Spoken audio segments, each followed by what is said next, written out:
Electrical vehicle മരിച്ചു, KSEB അങ്ങ് കൊന്നു. ആനന്ദ് ശ്യാമു എന്ന് പറയുന്ന ഒരു വ്ളോഗർ അദ്ദേഹത്തിൻ്റെ യൂട്യൂബിൽ ഇന്നലെ അപ്ലോഡ് ചെയ്ത വീഡിയോൻ്റെ ഹെഡിങ് ആണിത്. അർദ്ധസത്യങ്ങളും അസത്യങ്ങളും പറഞ്ഞ് എങ്ങനെ നാട്ടുകാരെ പറ്റിക്കാമെന്നതിൻ്റെ ഒരു ക്ലാസിക്കൽ എക്സാമ്പിളായിട്ട് ഇതെടുക്കാൻ പറ്റും. അദ്ദേഹം EV മരിച്ചു എന്ന് പറഞ്ഞാലും അദ്ദേഹം പറയുന്നതൊക്കെ സോളാറിനെ കുറിച്ചും സോളാറിലുണ്ടാകുന്ന സർക്കാരുകളുടെയും റെഗുലേറ്ററി കമ്മീഷൻ്റെയൊക്കെ നിയമമാറ്റങ്ങളെക്കുറിച്ചുമാണ്. അന്നേരം നമുക്ക് പുതിയൊരു നിയമത്തിൽ മാറ്റം വന്നിട്ടുണ്ട്. നെറ്റ് മീറ്ററിങ് 1000 കിലോവാട്ട് വരെ ഉണ്ടായിരുന്നത് അത് മാറ്റി 10 കിലോവാട്ടിന് മുകളിലുള്ള ഉപഭോക്താക്കൾക്ക് നെറ്റ് മീറ്ററിങ് വേണ്ടിയെങ്കിൽ 10% അല്ലെങ്കിൽ 15% ഹൈബ്രിഡ് നിലയങ്ങൾ, ബാറ്ററി കപ്പാസിറ്റിയിൽ ഹൈബ്രിഡ് നിലയങ്ങൾ വെക്കണമെന്നും 2027 ഏപ്രിൽ 1 ശേഷം വരുന്നവർക്ക് 5 കിലോവാട്ടിൻ്റെ മുകളിലുള്ളവർക്കും 10% ഹൈബ്രിഡ് നിലയങ്ങൾ നെറ്റ് മീറ്ററിങ് കിട്ടാൻ വേണ്ടി വെക്കണം എന്നാണ് പുതിയ റെഗുലേഷൻ. പക്ഷെ അദ്ദേഹം ഇതിൽ പറയുന്നത് 3 കിലോവാട്ടുള്ളവർക്കും 5 കിലോവാട്ടുള്ളവർക്കും നെറ്റ് മീറ്ററിങ് കിട്ടാൻ ഹൈബ്രിഡ് ബാറ്ററി സ്റ്റോറേജ് വെക്കണമെന്നാണ്. നമ്മളെ നാട്ടിലെ 99% ഉപഭോക്താക്കളും 5 കിലോവാട്ട് അല്ലെങ്കിൽ 3 കിലോവാട്ടുള്ള ഉപഭോക്താക്കളാണ്.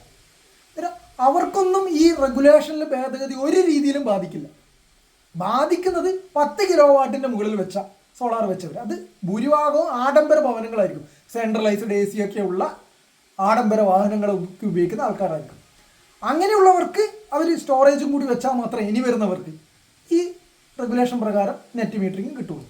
അന്നേരം സാധാരണക്കാരായ ഇടത്തരക്കാരായ ഭൂരിഭാഗം പേരെയും ബാധിക്കാത്ത ഈ റെഗുലേഷൻ എല്ലാവരെയും ബാധിക്കുമെന്ന് പറഞ്ഞ് ആൾക്കാരെ പറ്റിച്ച് അതിൽ നിന്ന് ഈ പ്രത്യേക സമയത്തെ PR വർക്കിൻ്റെ ഭാഗമായിട്ടാണോ എന്ന് അറിയില്ല, അദ്ദേഹം എന്തൊക്കെയോ ഗൂഢോദ്ദേശത്തോടെ മുന്നോട്ട് പോവുകയാണ്.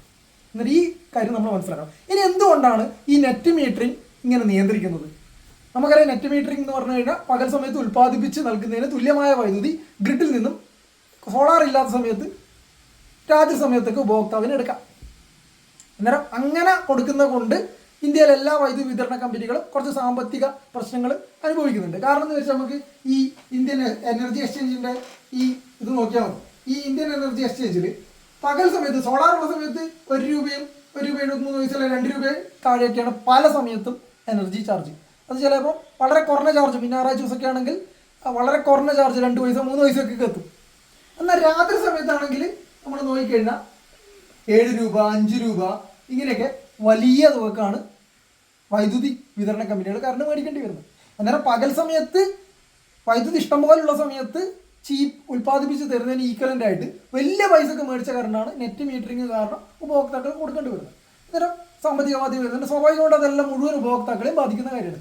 അന്നേരം ആഡംബര ഭവനങ്ങളും ആഡംബര വാഹനങ്ങളൊക്കെ ഉപയോഗിക്കുന്ന 10 കിലോവാട്ടിന് മുകളിൽ സോളാർ പ്ലാന്റ് ഉപയോഗിക്കുന്ന ആൾക്കാർക്ക് ശരിക്കും ഈ ആനുകൂല്യം കൊടുക്കേണ്ട ആവശ്യമില്ല. അങ്ങനെ ആനുകൂല്യം കൊടുക്കണമെങ്കിൽ അവർ സ്റ്റോറേജും കൂടി വെക്കണം.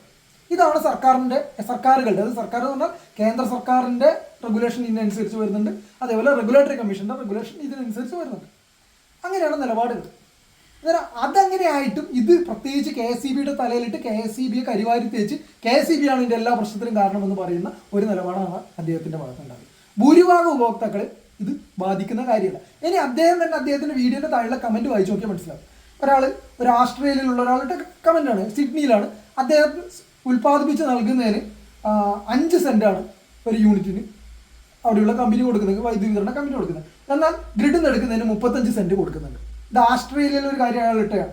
അതേപോലെ തന്നെ പല സ്ഥലത്തും, അതായത് നമ്മുടെ സോളാർ ഉൽപ്പാദനം കൂടുതലായ പല സ്ഥലത്തും ഇതേ രീതിയിൽ തന്നെയാണ് പോകുന്നത്. അല്ലാണ്ട് കേരളത്തിലെ പ്രത്യേക ഒരു പ്രശ്നം മാത്രമല്ല ഇത്. എന്നാൽ ഇതൊന്നും അറിയാതെ ഒരു പൊട്ടക്കിണറ്റിലെ തവളയെ പോലെ EVൻ്റെ കാര്യം മാത്രം വെച്ചിട്ട് മൊത്തം ഗ്രിഡിനൊക്കെ കാണാതെ ഇങ്ങനെ വീഡിയോ ആക്കുന്നത് തെറ്റിദ്ധാരണാജനകമാണ്. അതുമാത്രമല്ല, ഈ ഗ്രിഡ് ഉണ്ടെങ്കിൽ ഓൺ ഗ്രിഡ് നിലയങ്ങളുള്ളൂ. ഗ്രിഡ് ഇല്ലാതെ ഓൺ ഗ്രിഡ് നിലയങ്ങൾ പ്രവർത്തിക്കാൻ പറ്റില്ല. കാരണം ഗ്രിഡിൻ്റെ സ്റ്റെബിലിറ്റിയും ഗ്രിഡിൻ്റെ സേഫ്റ്റിയും നല്ല രീതിയിൽ ഗ്രിഡ് സാമ്പത്തികമായ രീതി മുന്നോട്ട് പോകേണ്ടി നോക്കേണ്ട ഉത്തരവാദിത്വം ഇവിടെയുള്ള ഗവൺമെൻറ്റുകൾക്കും സെൻട്രൽ ഇലക്ട്രിസിറ്റി അതോറിറ്റിക്കും റെഗുലേറ്ററി കമ്മീഷനുകൾക്കൊക്കെ ഉണ്ട്. അത് അവരവരെ ഉത്തരവാദിത്തങ്ങൾ നോക്കുന്നതിൻ്റെ ഭാഗമായിട്ട് തന്നെയാണ് പുതിയ റെഗുലേഷനുകൾ വരുന്നത്. എന്നാൽ ഈ കാര്യങ്ങൾ കൃത്യമായിട്ട് മനസ്സിലാക്കണം. ഇദ്ദേഹത്തെ പോലുള്ള ആൾക്കാരുടെ വീഡിയോയിൽ തെറ്റിദ്ധരിപ്പിക്കപ്പെടരുത്.